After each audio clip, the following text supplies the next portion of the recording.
O salmo que nós respondemos hoje nos falava: este é o dia em que o Senhor fez para nós. Alegremo-nos e nele exultemos. Chegamos ao dia mais importante do ano, o dia da ressurreição. Um dia que nós celebramos a vitória de Jesus, de Deus, sobre a morte, que nos enche nossa vida de sentido, de esperança. Temos um Deus que não nos abandona, que dá a sua vida por nós, por você. Jesus venceu, Ele ressuscitou. Aleluia. Nós exaltamos de alegria, porque temos um Deus que nos ama, que nos salva. Este é o dia que o Senhor fez para você. O dia em que Ele resgatou você pela sua ressurreição. Esse é o motivo da nossa alegria, desta festa, a maior festa do ano na nossa fé. Mais importante que o Natal é a Páscoa, a ressurreição. Hoje nós voltamos a cantar Aleluia, depois de 40 dias da Quaresma. Voltamos a cantar o Glória, também depois de todo o tempo da Quaresma, exultando a alegria do Senhor. Voltamos também a usar o branco. Vamos usar agora por 50 dias o tempo pascal, ou o dourado, a cor da alegria, a cor da ressurreição, a cor do céu. Também nós ornamentamos a nossa igreja com flores. Na Quaresma era penumbra, era sem flores. A flor também nos traz essa imagem da alegria, não é?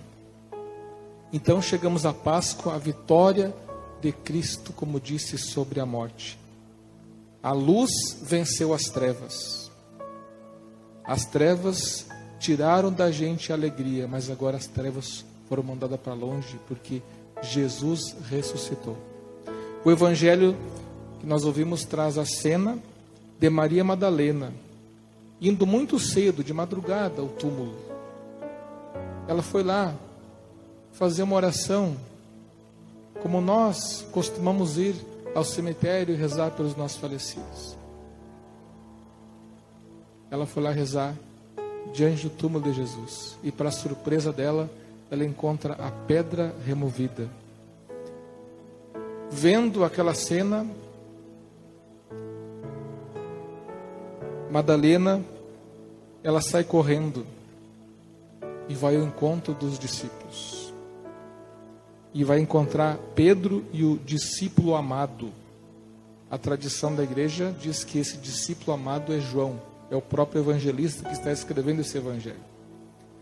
Mas espiritualmente, também a tradição da igreja nos leva a gente pensar que esse discípulo amado, sabe quem é? É você.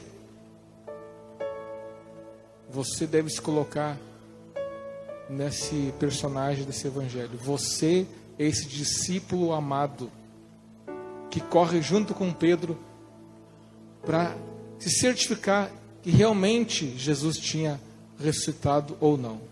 Será que não roubaram o corpo de Jesus? Os judeus espalharam essa mentira, que depois, claro, foi desmentida, porque Jesus, nos evangelhos, também nos Atos dos Apóstolos, vai nos trazer 10 vezes Jesus aparecendo ressuscitado, mostrando inclusive a Tomé as suas chagas, pedindo para que ele colocasse o dedo ali e que acreditasse.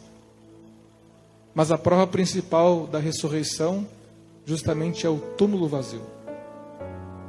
Ontem meditava aqui na Vigília Pascal.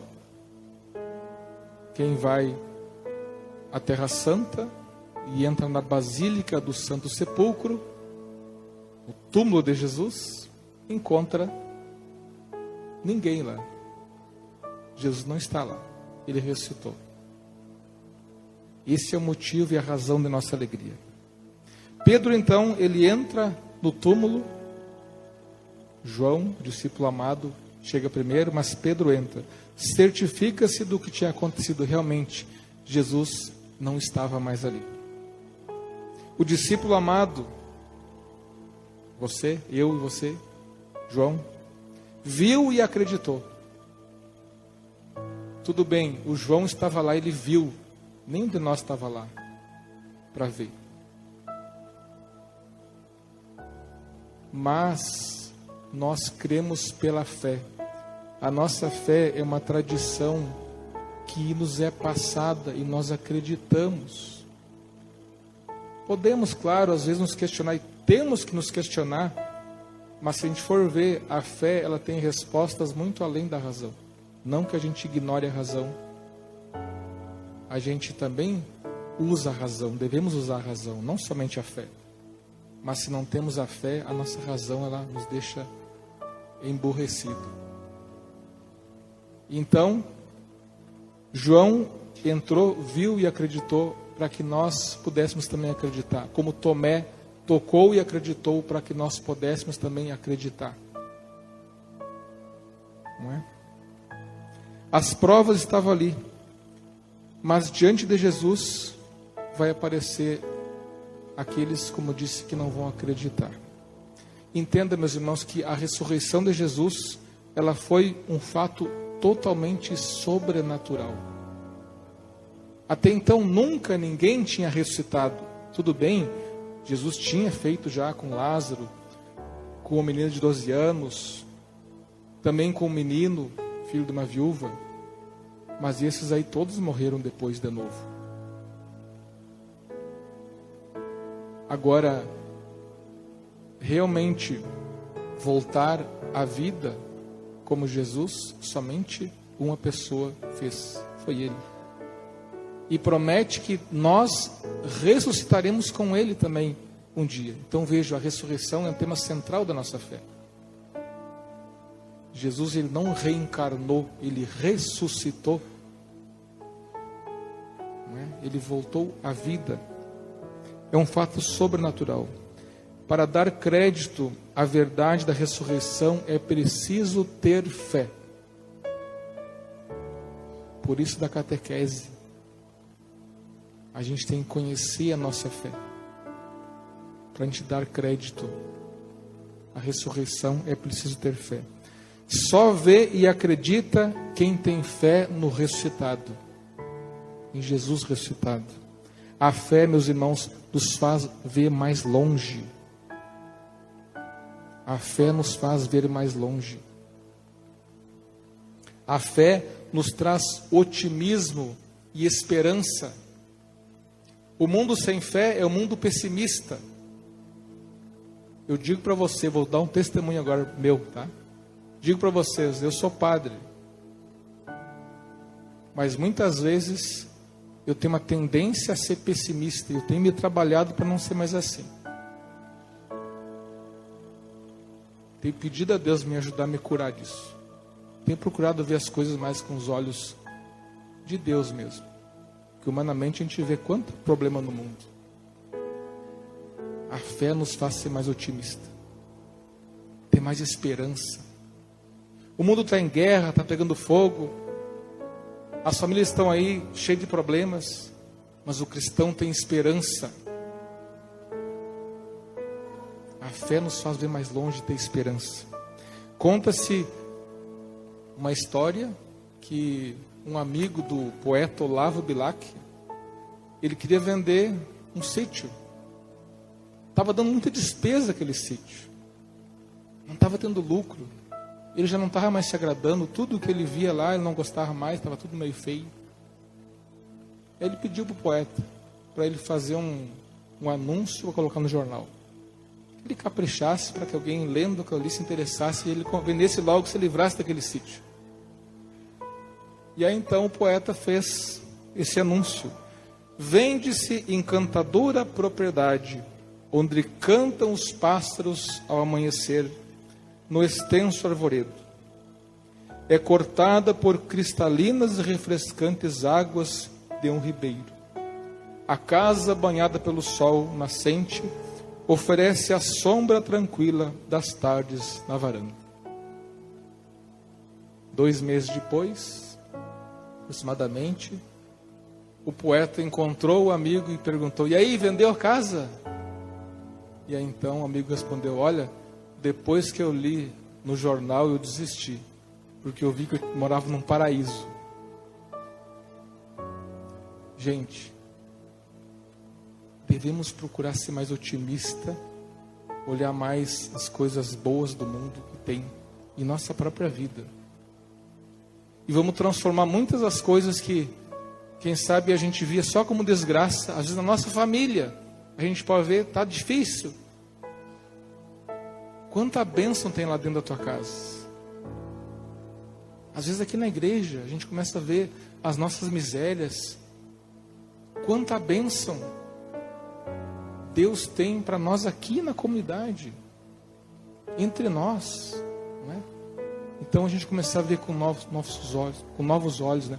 Porque a fé, como disse, ela nos faz enxergar mais longe, nos faz penetrar mais longe. Olhando agora para Jesus, ele tinha tudo para ser esquecido, mas ele se tornou um personagem principal da história. Vou trazer várias situações agora de que nós nem era para estar aqui mais. Jesus tinha que ter sido esquecido. Olha só quantas situações. Ele foi filho de um carpinteiro desconhecido, José, alguém que não tinha influência nenhuma entre o povo. Ele nasceu numa gruta cheia de animais, não nasceu num berço esplêndido, nasceu numa gruta com animais. Ele teve uma infância obscura, quase não temos relatos, a Bíblia não traz quase nada da infância de Jesus, pouquíssimas cenas. Tem um longo trecho da vida dele que não diz nada. Depois dos 12 anos aos 30 anos, não tem uma letra escrita sobre ele, pelo menos na Bíblia. Claro, existe literaturas apócrifas que trazem algumas coisas, mas a igreja diz que não é inspirada, então a gente não segue, né? Ele nasceu em um povo pobre, odiado e perseguido, povo judeu.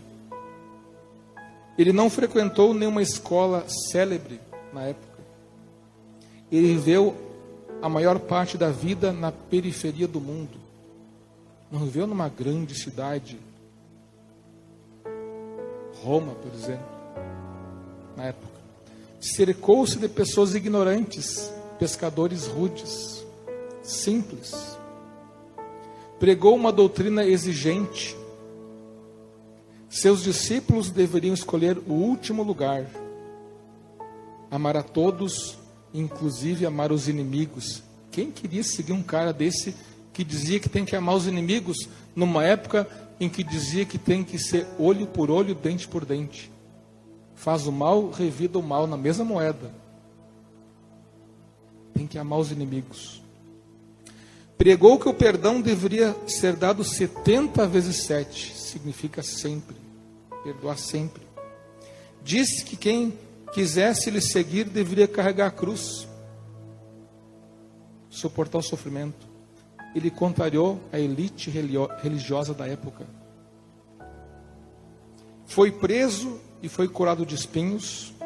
Teve a pior morte possível, colocado ao lado de 2 ladrões. Pior condenação na época era a cruz. Pior bandido, pior criminoso, pior pecador era crucificado. Jesus assumiu isso. Foi colocado como os piores de todos, ou o pior de todos. Seus discípulos, para piorar, fracassaram na hora difícil. Judas o traiu por 30 moedas de prata. Pedro negou 3 vezes. Ele morreu como um transgressor, abandonado, e foi sepultado ainda em um túmulo emprestado. Nem um túmulo tinha para ele. Não deixou nada escrito e tinha tudo para ser esquecido. Nós não era para estar aqui agora. Porém, Jesus Cristo dividiu a história em antes e depois dele. Ele curou doentes, ressuscitou mortos, acalmou tempestades, multiplicou o pão, revelou que Deus era Pai e amor, venceu a morte, ressuscitou. Seu projeto não morreu com ele, mas os apóstolos decidiram enfrentar o mundo e, contrariando a probabilidade, eles venceram. Se uma multidão de seguidores já venceram, santos, mártires, uma infinidade de gente, você também pode vencer. Você já é um vencedor. Tome posse disso. Vivamos, portanto, irmãos, intensamente o mistério desta festa que hoje celebramos, que na liturgia nós estendemos por 8 dias. Até o próximo domingo é a 8ª de Páscoa. 8 dias de Páscoa. O tempo pascal é 50 dias, mas agora 8 dias é o dia de Páscoa. Observe que nas missas que a gente vai rezar, até domingo que vem, a gente vai nas orações falar neste dia. É o dia da Páscoa. 8 dias, a gente estende por 8 dias esta festa, porque ela é a mais importante do ano, depois do Natal. Lógico, o Natal está em segundo lugar, a Páscoa é mais importante. Nossa fé católica é que esta vida, que é única, deve ser vivida de modo a nós ganharmos o céu. Sejamos, portanto, irmãos, otimistas e esperançosos. Não desanimamos com a cruz de cada dia, mas sejamos otimistas. Olhamos até mesmo na cruz o carinho de Deus que não nos abandona. Uma santa Páscoa a todos nós. Louvado seja nosso Senhor Jesus Cristo. Para sempre seja louvado.